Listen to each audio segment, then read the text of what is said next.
Renouvellement urbain, avec pour commencer, on avait envie de vous parler de l'expérimentation Quartier de demain, une consultation internationale qui a été lancée à l'initiative du président de la République en juin 2023 et qui est portée par le GIP, Europe des projets architecturaux et urbains, qui a pour but d'accélérer la transformation de 10 quartiers prioritaires de la ville en expérimentant de nouvelles manières de concevoir la ville, de nouvelles solutions techniques, réglementaires, procédurales, programmatiques, voire sociales, en mesure de faciliter la valorisation de l'existant.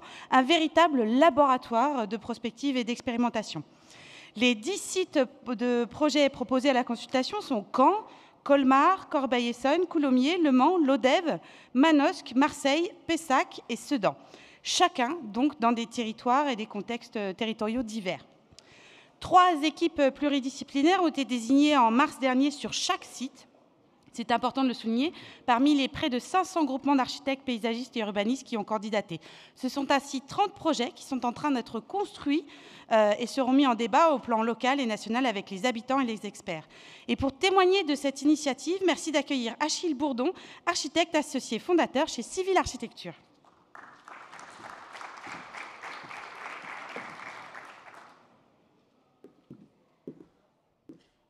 Merci beaucoup, asseyez-vous, je vous en prie. Merci beaucoup d'être avec nous aujourd'hui. Pour vous présenter peut-être en quelques mots, donc Civil Architecture, c'est un atelier d'architecture et d'urbanisme parisien fondé en 2015.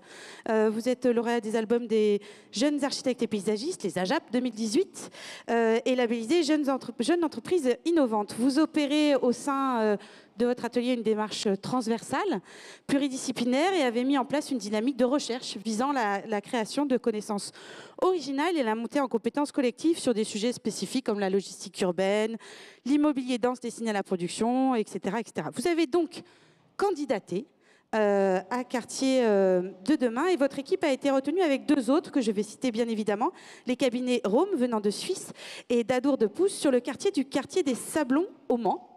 Et justement, on voulait vous avoir aujourd'hui parce que vous remplacez Monsieur Marie, qui malheureusement n'a pas pu être des nôtres finalement cet après-midi, avec l'idée donc de témoigner un peu de cette initiative Quartier d'avenir. Et peut-être pour commencer, comprendre aussi comment cette expérimentation s'articule avec les projets de renouvellement en place et peut-être nous présenter votre vécu de cette expérimentation. Comment ce dialogue compétitif s'articule avec le renouvellement urbain en cours? Alors, bonjour à tous. Alors, merci beaucoup pour cette invitation. Je suis donc délégué témoin à cette consultation en cours. Il s'agit de Rome 404, l'équipe suisse, et d'Adour de Pau, qui sont des équipes qui travaillent également sur le site du Mans. Et donc, moi, je suis ravi de venir faire un peu comme le skipper, vous donner l'atmosphère dans la course. Là, c'est donc une aventure en cours. Quartier de demain, c'est donc une démarche sur laquelle on a été intéressé à candidater avec une promesse de rénovation de la pensée sur la manière d'assurer de compléter les dispositifs engagés sur la rénovation urbaine avec une stratégie de projet basée sur finalement une mécanique assez précise dans un contexte donné avec déjà un aménageur désigné, souvent un projet urbain engagé et la consultation Quartier de demain vient finalement isoler des sujets qui sont très diversifiés sur les 30 sites, sur les 30 équipes et les 10 sites retenus. Il y a une diversité, un espèce de panorama des situations de la rénovation urbaine.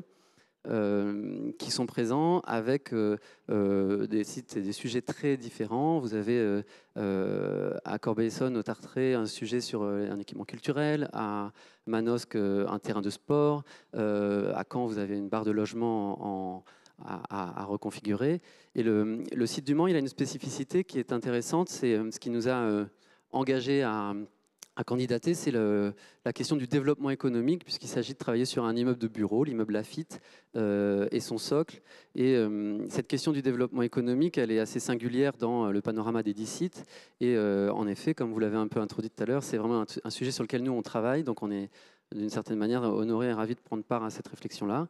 La rénovation d'un bâtiment de bureau en QPV, c'est la question du développement économique dans des quartiers qui étaient des quartiers comme la ZUB des Sablons, 9500 logements dans les années 60-70, 10 000 habitants aujourd'hui, et des quartiers qui ont été pensés comme des quartiers résidentiels monofonctionnels. Et venir introduire la question du développement économique avec un immeuble de bureau, c'est tout à fait singulier déjà, puis c'est un peu particulier dans un contexte où le marché de bureau est un peu en berne. Donc c'est vraiment la question de la place de l'économie dans la ville, dans les quartiers, en réalité, dans les quartiers QPV. Comment est-ce qu'on peut travailler sur un développement économique dans les quartiers prioritaires de la ville et via une logique de projet. Donc c'est ça qui est aussi intéressant. Une logique de projet, et donc 3 équipes qui travaillent sur ce même projet, et avec aussi une composante extrêmement importante qui est l'usager au cœur de chacune des discussions, c'est ça ? Voilà, le dispositif est construit autour d'un projet qui est un immeuble. Donc je parlais de projet, bien sûr, il y a un projet urbain qui est engagé et un projet qui est un programme architectural. Le concours, c'est un dialogue compétitif qui vise en plusieurs phases à progresser dans la définition d'un projet et au contact dans un dispositif qui inclut en particulier les habitants avec un jury citoyen et puis un travail d'immersion dans le terrain. On a été invité, toutes les équipes, à vivre des moments construits d'appropriation des données de terrain pour venir porter un diagnostic commun. Donc il y a une espèce de... Vous avez une émulation du coup aussi entre vous 3. Il y a on se parle régulièrement, on est en contact, on a produit une partie du diagnostic en commun. Et en réalité, le projet, c'est intéressant parce que, évidemment, il va se sculpter des différences dans la manière d'engager l'action de chacune des équipes. Mais c'est un mode qui est intéressant parce qu'il est très dans la tactique, dans la stratégie. Donc, on est immergé dans le terrain, immergé au contact des usagers. C'est aussi on est avec une certaine souplesse aussi, une certaine liberté dans vos façons de travailler qui change aussi, de pouvoir avoir cette réflexion programmatique aussi. Voilà, il y a une diagnostic commun, donc il y a une immersion dans une matière qui après est triée et construite en stratégie, dans des scénarisations, puis qui donneront lieu à des projets et des propositions de projets plus finis, plus globaux en fin de parcours. Et l'intérêt, c'est de pouvoir poser, entre guillemets, à la suite du diagnostic et dans une partie plus en silo du diagnostic, une stratégie d'intervention avec l'équipe pluridisciplinaire qui travaille dans chacune des 3 équipes. Et le projet, il est intéressant parce que le fait de venir amener une attention à articuler, à répondre à la question du développement économique par un projet architectural, c'est un paradoxe extrêmement fertile, en réalité, extrêmement intéressant, puisque le développement économique, c'est plutôt l'angle mort des quartiers, des politiques du renouvellement urbain. Pour des raisons très simples, c'est que, bon, d'une part, il y a l'historique des quartiers plutôt monofonctionnels, résidentiels, mais c'est le cas des Sablons, connectés au tram, donc finalement connectés au grand pôle économique. Mais par ailleurs, l'économie est une temporalité très courte qui se satisfait mal des temps de l'aménagement, du temps long de l'aménagement. Et c'est donc... une question très intéressante qui est posée de comment inscrire l'action publique au service d'un développement économique qui aura des retombées et ça de manière durable, donc, mais avec une action par un immobilier et ça sur un temps qui est là, voilà, le temps de l'aménagement. Donc finalement, le mode projet permet de travailler au contact des usagers, en itération avec un jury technique et d'experts qualifiés, mais aussi des services de l'État qui sont là pour finalement dialoguer avec les équipes et permettre d'affiner la trajectoire de projet Et puis on est vraiment au contact des usagers, donc il y a un recentrement assez fréquent sur la logique usagée. Mais du coup, si on dézoome un petit peu, justement, ça en dit long aussi sur la manière différente aujourd'hui de penser la ville. Qu'est-ce qu'on peut espérer en tant qu'architecte de cette expérimentation du point de vue de l'exercice de votre métier, plus généralement peut-être de la façon dont on pense la ville aujourd'hui? Nous, ce qui nous intéresse énormément, c'est la possibilité offerte à travers le dialogue compétitif d'ajuster la programmation à la stratégie de projet et vice-versa. C'est-à-dire là où peut-être habituellement on est plus dans un modèle descendant où il faut arbitrer sur un plan stratégique d'investissement, donc on fige une programmation au long cours, puis ensuite entre guillemets, si je fais un peu trivial, l'intendance suit, c'est-à-dire les projets se font. Et ça oblige à penser le projet d'une manière assez simple et directe pour le purger cette question de risques. Multidisciplinarité aussi, ça vous montez en compétence pour vous tous? Voilà, alors que là, pour le coup, dans le cadre du projet du dialogue compétitif, on est amené à venir repérer un existant, reconnaître les possibilités d'un existant, discuter de ces possibilités avec les acteurs partie prenante de la décision finale et finalement sculpter la programmation, déplacer les lignes des intentions portées par la politique de la ville à travers la participation des élus et ça pour mieux finalement réatterrir dans les rails du projet urbain, puisqu'il ne s'agit pas de faire dérailler le train, entre guillemets, mais plutôt de gagner cette possibilité de complexifier l'approche du projet. Et ça, en réalité, c'est un mode d'exercice qui est très contemporain, c'est-à-dire que les projets sont beaucoup plus complexes aujourd'hui. On parle de réinvestir l'existant, on parle d'arrêter les démolitions, on parle de travailler sur le confort d'usage face à la transition écologique, le changement climatique qui sont tout à réinventer, les espaces publics, la manière d'être abrité dans les bâtiments. Et tout ça, finalement, accompagne une grande transformation de la pratique des professionnels de l'immobilier, les professionnels de l'architecture, de l'urbanisme, de la programmation, du paysage. Et donc, on est là dans un dialogue qui se veut être un peu exploratoire de cette capacité de repositionner les modes de faire. Donc, évidemment, ça nous questionne beaucoup, mais on trouve que c'est pertinent de venir finalement étendre la vision au plus large champ de décision et faire meilleure synthèse avec le projet, c'est-à-dire embrasser toutes ces complexités et en faire un propos, un projet qui doit emporter l'adhésion. Donc à la fin, je veux dire, on est dans le concret, quoi. On est sur le terrain. Et donc, on voit cette possibilité de dialogue renforcée. Merci beaucoup d'avoir pu témoigner donc, de votre expérience avec Quartier de demain. Je ne sais pas si éventuellement vous avez une ou deux questions. Non, bah, écoutez, je vous propose, merci en tout cas d'avoir été avec nous. Bien sûr, vous pouvez l'applaudir. Merci. Et pour terminer cette session de conférence, je suis très heureuse parce que parler de renouvellement urbain, ça ne peut pas se faire sans l'Agence nationale de renouvellement urbain, donc dont l'action a été au cœur de l'actualité de ces derniers jours. En effet, après plusieurs mois d'incertitude, alors que le programme NPRU en cours était confronté à la difficulté d'un État défaillant quant à ses obligations financières, soulevant l'inquiétude de tous, alors même que l'inquiétude était également vive sur l'avenir même des programmes de renouvellement urbain, la ministre du Logement, Valérie Létard, a confirmé il y a à peine quelques jours, jeudi dernier, lors des journées de l'ANRU, sécuriser l'engagement de l'État sur les projets en cours et lancer une mission de préfiguration. Pour parler de cet avenir du renouvellement urbain, merci d'accueillir le président de l'ANRU, M. Patrice Vergrit.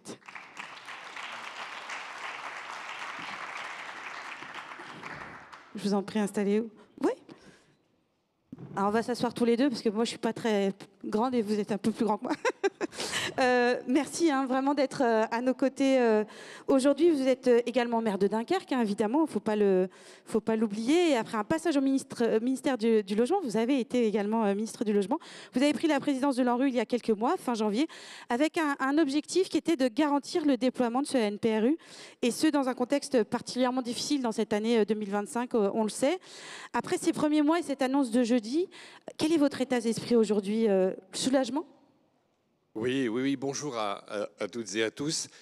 D'abord, rappeler ce qu'est l'ANRU rapidement. C'est l'agence qui porte les programmes nationaux de rénovation urbaine. Le premier 2004 et qui est aujourd'hui terminé. Le deuxième qui a été lancé en 2014 et qui devrait se terminer en 2030, ce qu'on appelle le NPNRU. Et puis je l'espère, mais on va y revenir, un troisième programme qui se lancera très prochainement. Il y avait deux enjeux en fait pour l'ANRU aujourd'hui. Garantir justement le prolongement de ce travail dans le cadre de la politique de la ville, puisque l'ANRU accompagne les grands projets de restructuration urbaine de la politique de la ville. C'est plus de 400 quartiers qui sont aujourd'hui accompagnés. Donc effectivement, est-ce qu'il y aurait un ANRU 3 ? Et garantir aussi le financement du NPNRU qui arrive au moment le plus crucial, puisque les projets ont été faits. Aujourd'hui, on est dans l'opérationnel. Et c'est, j'ai envie de dire, au cours de ces années 25, 26, 27, que les décaissements seront les plus importants, ce qu'on appelle les crédits de paiement. Donc du coup, on arrive à un moment où on a besoin de beaucoup d'argent au niveau de l'ANRU, beaucoup de trésorerie. Et cette trésorerie, elle arrive à épuisement. Et à la fin de l'année, en fait, la trésorerie de l'ANRU sera à zéro. Donc, ce qui oblige les partenaires de l'ANRU, je rappelle, Action Logement pour une large part, largement majoritaire, les bailleurs sociaux à travers l'USH et l'État, qui a souhaité accompagner l'ANRU à hauteur de plus d'1 milliard, sur un programme d'à peu près 14 milliards, qui a accepté donc il y a quelques années de doter l'ANRU d'1,2 milliard, mais qui est un peu en retard dans sa contribution. Il n'a pas vraiment été au rendez-vous. Moi, je peux le dire comme ça. Voilà, les bailleurs sont à 45% de leur engagement sur la totalité du NPNRU. Action Logement est à 35%, l'État était à peine 12%.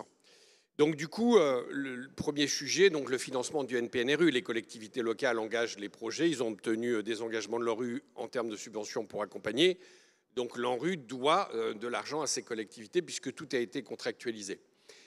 La trésorerie de l'agence étant à zéro à la fin de l'année, on sait combien on va recevoir d'Action Logement puisque c'est une convention qui le définit, on sait combien on va recevoir de l'USH. Du coup, il est assez facile par la soustraction de savoir combien l'État doit nous donner et comme il est en retard dans son engagement, voilà. Et ce chiffre, c'est 270 millions.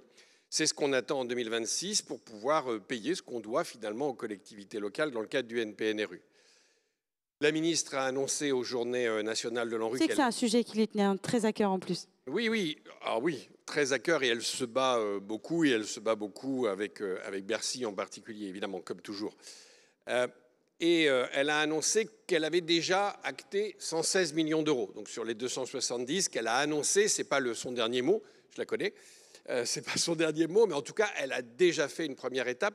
Je rappelle qu'au cours de ces dernières années, l'année passée, c'était 50 millions que l'État avait donné, l'année d'avant, c'était 0, donc 116 constitue déjà une progression. Et elle continue à se battre et on est en train de discuter avec la ministre, discuter évidemment avec le ministère du Budget pour pouvoir avoir ces 270 millions et honorer. Ça, c'est le premier engagement qu'a fait Valérie Létard aux Journées de l'ANRU. Je pense que c'est important, surtout qu'elle ait acté que l'État sera à la hauteur de ses engagements. Ça, c'était un premier point. Le deuxième point qu'on attendait aux Journées nationales de l'ANRU, c'est est-ce qu'on lance un troisième programme de renouvellement urbain? Pourquoi maintenant? Alors que finalement, j'ai dit que ce deuxième programme finirait en 2030. Pourquoi maintenant? Pourquoi en 2025? Parce que si on ne le lance pas maintenant et qu'on le lance par exemple à la fin du NPNRU en 2030, comme il faut 4 à 5 ans pour élaborer les projets, faire les études, travailler en amont, ça veut dire que pendant 5 ans, on aurait un trou d'air dans la politique de la ville. Il ne se passerait rien dans les quartiers de la politique de la ville en termes urbains. Et évidemment, à la fois pour nos concitoyens, à la fois pour les maires qui sont sur le terrain, c'est juste inacceptable. Imaginez 30 secondes un quartier où les choses ne sont pas terminées. J'étais au Franc-Moisin il n'y a pas très longtemps. Alors on va dire à une population, eux, ils ont été traités, vous allez attendre 5 ans pour qu'on s'occupe de vous. Donc c'était juste une injustice qui n'était pas possible. Donc c'est maintenant qu'il faut lancer pour qu'en 2030, il n'y ait pas un trou d'air et qu'on continue les actions. C'était très important. Et effectivement, on a eu ce qu'on souhaitait au niveau des acteurs de la rénovation urbaine.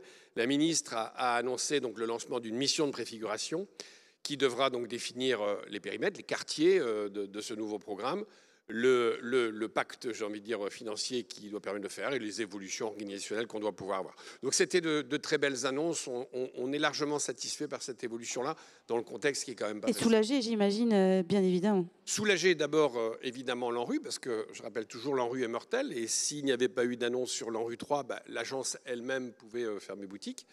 Et puis, deuxièmement, parce que dans les quartiers, des millions de Français attendent ces programmes, parce que les maires sont globalement satisfaits de cette opération, Parce que l'ANRU, ça marche. C'est-à-dire, on peut... beaucoup se sont amusés à critiquer la politique de la ville, mais au moins la partie ambition urbaine de la politique de la ville a donné satisfaction. Moi, je ne connais pas un maire, pourtant je fais le tour de France, hein, mais qui va dire qu'il n'est pas satisfait de l'accompagnement de l'ANRU. En général, les critiques sur la politique de la ville sont plutôt du côté du volet social. Et puis l'ANRU a avancé aussi, on parle de... C'est 20 ans, hein, 20 ans de politique urbaine. C'est un modèle un peu inédit de cette agence. Et puis, alors justement, ça va 18 ans que je travaille dans ce secteur, et on a vu le secteur évoluer totalement, des ambitions nouvelles, c'est des ambitions environnementales notamment qui ont pris énormément de place. Et ça, l'ANRU a participé aussi à faire de ces programmes, à intégrer dans ces programmes tous ces enjeux-là. Oui, tout à fait. Mais avec le temps, effectivement, 20 ans, les enjeux ont profondément changé. La transition écologique en fait largement partie. Et alors justement, plus globalement, vous êtes quand même un fin connaisseur du secteur, hein, en tant que maire également. Il y a quand même des freins aujourd'hui. Quels sont les freins pour vous les plus importants et bien sûr les leviers qu'on pourrait actionner? Les gros enjeux de la suite, en quelque sorte. L'argent. L'argent. Les nouveaux enjeux de fond, oui. J'y reviendrai, et l'articulation avec le social. Je vais faire les trois. L'argent d'abord. Un programme comme l'ANRU, un programme national de rénovation urbaine, c'est aux alentours de 14-15 milliards. Il faut donc trouver, à un moment où on parle de chercher beaucoup d'argent dans les caisses de l'État, des moyens de financer une action pluriannuelle. Ce qu'on constate aujourd'hui avec l'expérience, c'est que finalement l'État, à travers son budget, n'est plus capable d'avoir une parole sérieuse sur la pluriannualité. Finalement, quand l'État s'engage en 2020 pour dire « je mettrai tant d'argent en 2023 », maintenant plus personne ne peut le croire, parce qu'il ne peut plus le tenir. Et on le voit bien, c'est le président de la République qui, en 2022, dit « je mettrai 1,2 milliard sur l'ANRU ». 3 ans après, on voit le contexte budgétaire dans lequel on est. Cette parole-là, elle ne vaut plus rien. Donc la parole de l'État sur « je vais m'engager de manière pluriannuelle avec des crédits budgétaires du budget de l'État », cette parole-là, aujourd'hui, est totalement démonétisée. Donc il faut trouver des processus de financement de la pluriannualité, logement, transport en général, qui soient différents. Moi, je milite beaucoup pour des taxes affectées ou des recettes affectées. Quand j'étais président de la FID, je le disais aussi, mais je le dis aussi pour l'ANRU. Je ne veux plus que demain l'ANRU soit financé par le budget de l'État parce que c'est trop fragile. C'est tout le débat sur les 270 millions pour l'an prochain. On tremble. Pourtant, il y a eu des engagements qui ont été pris. Alors que si on avait affecté dès le départ une recette directement à l'ANRU, on aurait géré de la trésorerie et aujourd'hui, on n'aurait pas ces problèmes budgétaires. Donc je pense qu'il faut changer la façon dont on fait le pacte financier quand on parle de pluriannualité. C'est vrai pour le logement. Sans pour autant que l'État se désengage, parce qu'on pourrait vous rétorquer, du coup, il s'en fiche, quoi. C'est à l'État de flécher une recette sur l'ANRU et de garder ce fléchage. Je ne crois plus au budgétaire sur du pluriannuel. Ça, c'est la première chose. Il faut toujours qu'il y ait Action Logement. Demain, dans un ANRU 3, il faut toujours qu'il y ait les bailleurs. Mais je pense que le budget de l'État, ça n'a plus de sens demain. Il faut trouver une recette affectée. Ça peut être une taxe directement affectée à l'ANRU. Ça, c'est le premier point. C'est changer le paradigme du pacte financier autour de l'ANRU.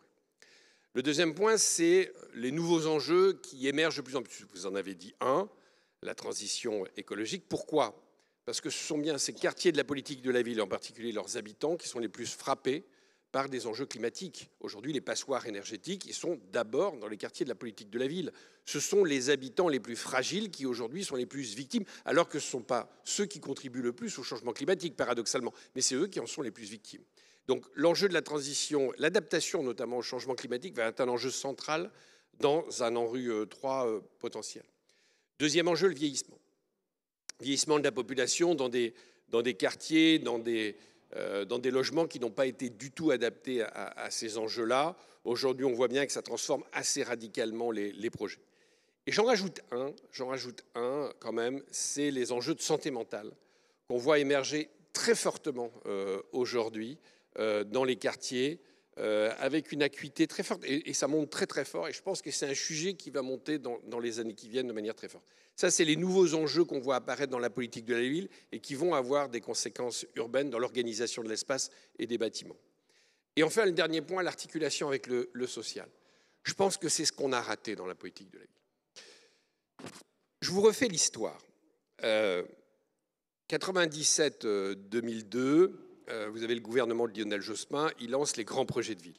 Grands projets de ville, l'idée c'est de dire à travers le budget de l'État, on va monter l'ambition de la politique de la ville, mais on ne coupe pas d'un côté l'ambition urbaine et l'ambition sociale. Donc on garde les deux.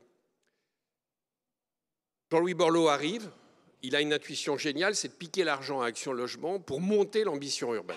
Et il crée l'ANRU, l'Agence nationale de rénovation urbaine. C'est une intuition géniale parce que en prenant cet argent chez Action Logement, il va démultiplier les moyens de la restructuration urbaine. Et donc, on peut faire ces opérations de restructuration urbaine beaucoup plus importantes grâce à l'argent d'Action Logement, notamment, qui est apporté là.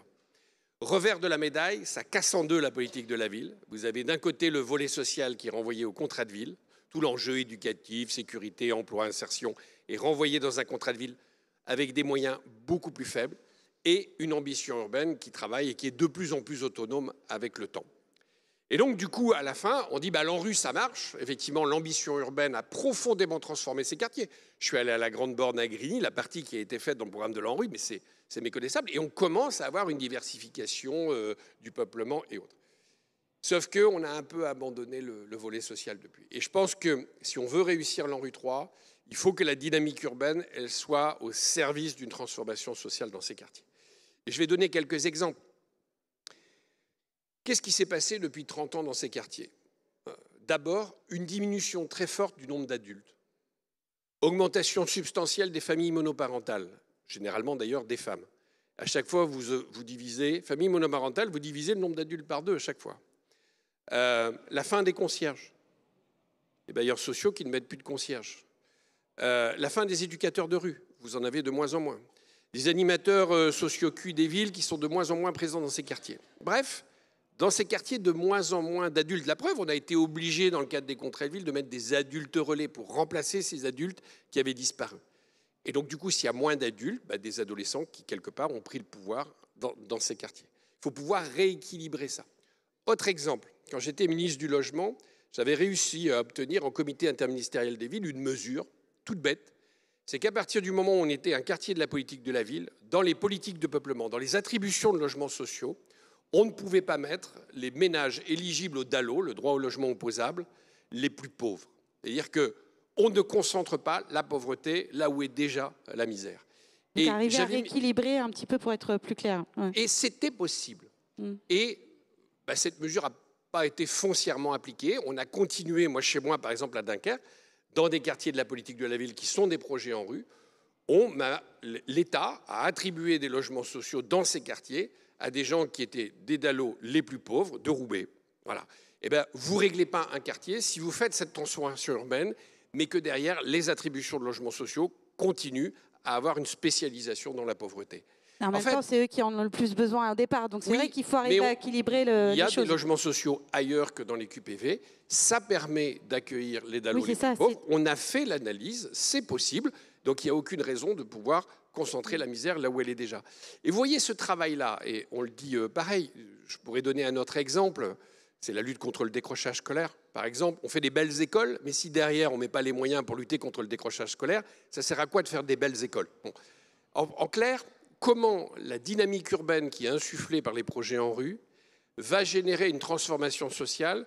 Comment on va mieux articuler justement le volet social au projet urbain? C'est peut-être ça qui a manqué au cours de ces 20 dernières années dans la politique de la ville, tant et si bien qu'on dit l'ANRU ça marche, mais d'autres sont capables de dire la politique de la ville ça ne marche pas.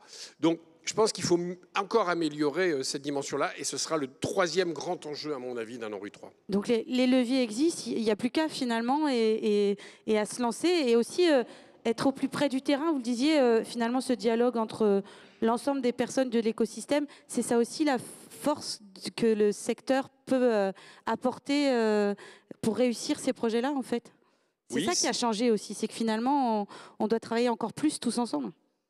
La transversalité, elle est extrêmement forte. Alors, on n'a pas assez bien travaillé tous ensemble parce qu'on a travaillé tous ensemble au niveau de l'urbain. Il faut encore améliorer les choses, c'est-à-dire pouvoir intégrer des problématiques sociales dans les problématiques urbaines.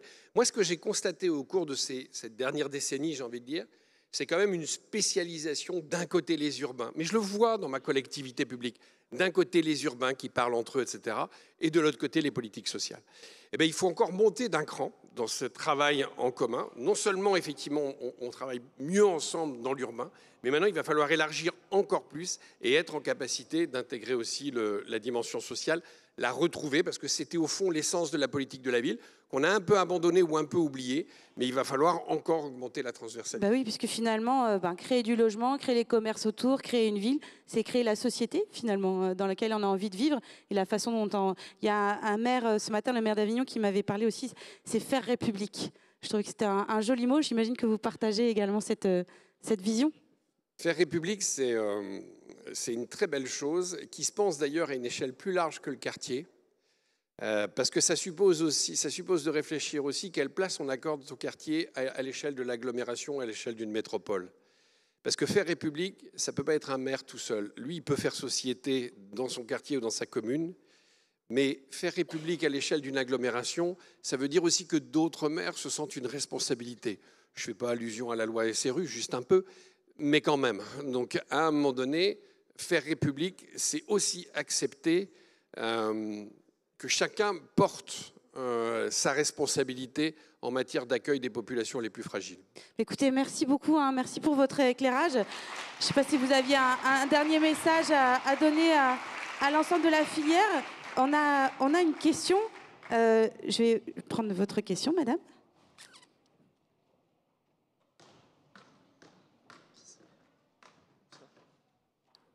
Il me faudrait le micro, s'il vous plaît, juste devant la... Est-ce que vous pouvez vous lever comme ça voilà. Merci beaucoup. Merci Monsieur le Président pour votre intervention. Vous avez évoqué l'éventualité de fonctionner sur des recettes plutôt que sur le budget d'État. Je voulais savoir s'il y avait des discussions en cours là-dessus ou en tout cas des réflexions sur quelles seraient ces recettes. Vous avez parlé de taxes, mais voilà, si vous pouviez donner un peu plus de détails. Merci beaucoup. Est-ce qu'on peut l'espérer que ça peut se marcher? Non, il y a des réflexions. Vous vous doutez bien que je n'ai pas le droit de vous en parler puisque ça fait l'objet d'arbitrage budgétaire à l'échelle de l'État et c'est bien entendu à Valérie Létard de l'annoncer. Mais quand j'ai eu des échanges avec Valérie Létard, on a notamment réfléchi ensemble à ce qui pourrait être affecté à l'ANRU. Et oui, on a eu quelques idées tous les deux. Elle est en train de se battre pour les faire valider par Bercy, ce qui est la tâche la plus difficile. Avoir l'idée, ça va. La faire valider par Bercy, c'est quand même beaucoup plus compliqué. Vous parlez en connaissance de cause. Oh oui, tout à fait, je vous garantis. Mais oui, il y a des pistes. En fait, dans le nouveau pacte financier de ce que pourrait être l'ANRU 3, Action Logement va évidemment continuer. Je pense peut-être pas à la hauteur de l'ANRU 2. Les bailleurs sociaux devraient continuer à la même hauteur. Et moi, je pense qu'il faut sortir le budget d'État. Donc, globalement, il y a un manque qu'il faut compenser. Il y avait une piste qui était exprimée dans le rapport Ensemble refaire la ville, qui était des crédits européens. L'idée d'un retour au PIC urbain, c'est-à-dire retrouver un PIC urbain. Aujourd'hui, il y a des députés européens qui se saisissent de cette question. Il y a le commissaire européen au logement qui vient au mois de juin à Paris, qui va rencontrer Valérie Létard. Je sais que Valérie Létard va l'évoquer avec lui. Peut-on imaginer demain le retour d'un PIC urbain qui pourrait du coup être totalement intégré à l'ANRU 3 ?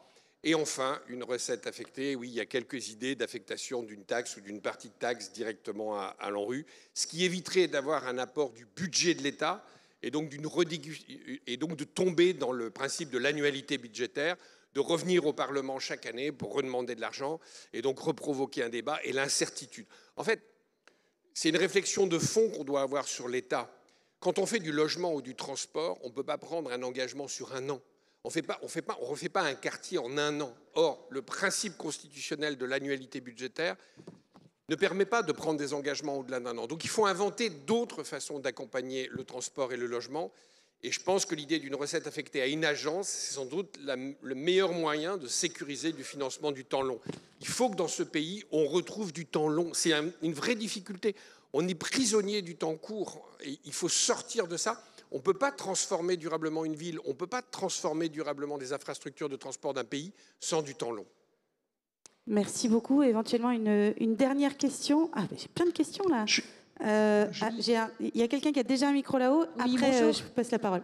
Oui, bonjour, ici Laurence Loacache, architecte sur Brest. J'ai une question concernant le réchauffement climatique et le budget qui est prévu pour justement l'aménagement urbain. Je voulais savoir si une part était prévue pour ça. Alors, je n'ai pas entendu le début de votre question. Je suis désolée. Je parlais du réchauffement climatique. Du budget qui est prévu pour Le réchauffement climatique, une adaptation possible justement ou un budget prévu pour cette adaptation? C'est intégré finalement Non, dans le but du jeu n'est pas justement de saucissonner les projets. Et d'ailleurs, je pense qu'il ne faut pas. C'est-à-dire, je pense qu'il faut laisser aux initiatives de terrain l'élaboration des projets. L'ANRU n'est pas là d'ailleurs pour dire aux maires ou dire aux acteurs de terrain ce que doit être le projet. Et en tant que maire, j'y tiens. C'est-à-dire, je pense que c'est au terrain de définir le projet. À l'ANRU d'être attentif, évidemment que ces questions ont été prises en compte, que les questions de participation des habitants ont été prises en compte, que les questions du vieillissement ont été prises en compte, mais surtout pas se substituer aux acteurs locaux. Ce serait terrible. La dernière fois que la France a fait ça, ça a donné la reconstruction. Hein. Donc on a vu ce que ça a donné l'ANRU. Donc on ne va quand même pas faire l'ANRU de l'ANRU, quoi. Donc le but du jeu, vraiment, c'est de laisser aux acteurs de terrain cette capacité à pouvoir s'adapter et apporter la meilleure réponse. Et vous pouvez faire confiance aux acteurs de terrain. En tout cas, à Dunkerque, vous pouvez me faire confiance. On saura intégrer ces problématiques. Donc, pas de budget spécifique. Le budget doit être affecté à un projet cohérent d'ensemble. Et c'est ça qu'il faut garder en tête. C'est vrai qu'on n'a pas évoqué les municipales l'an prochain.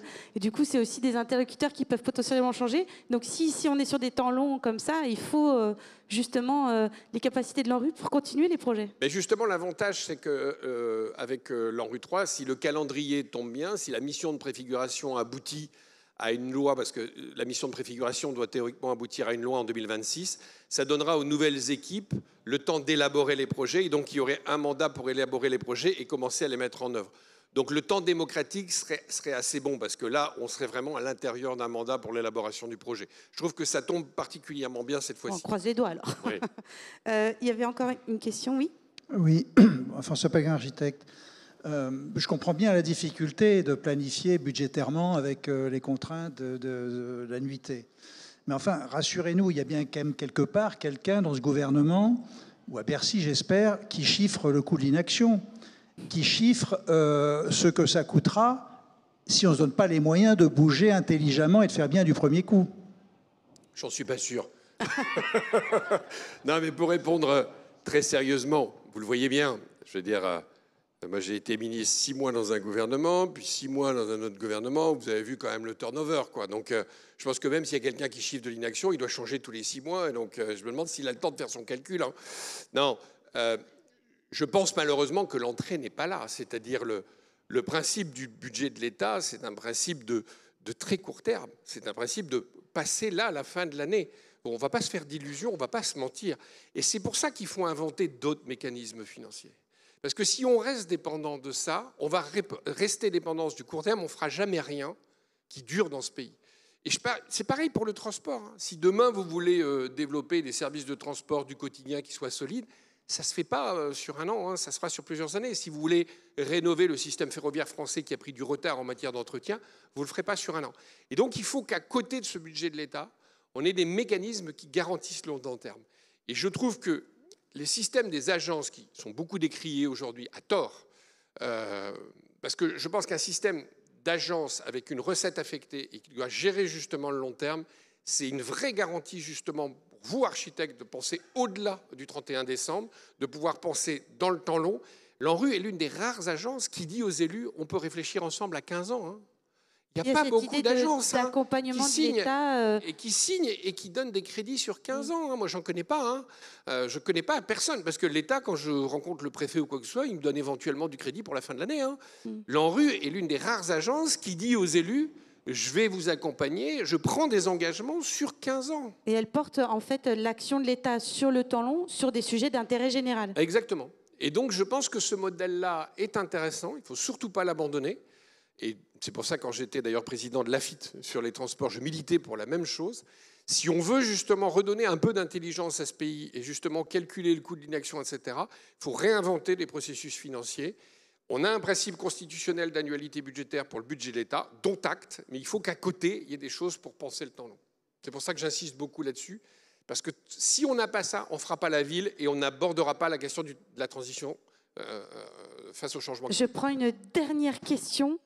Parce que le temps file. Après, c'est quand même très intéressant de de continuer cette discussion. Allez-y. Bonjour, Estelle Baron, Solia. Je pense qu'on est très sensible sur la question de la pluriannualité du budget de l'ANRU. Quid de l'ANA? Vous avez parlé du logement.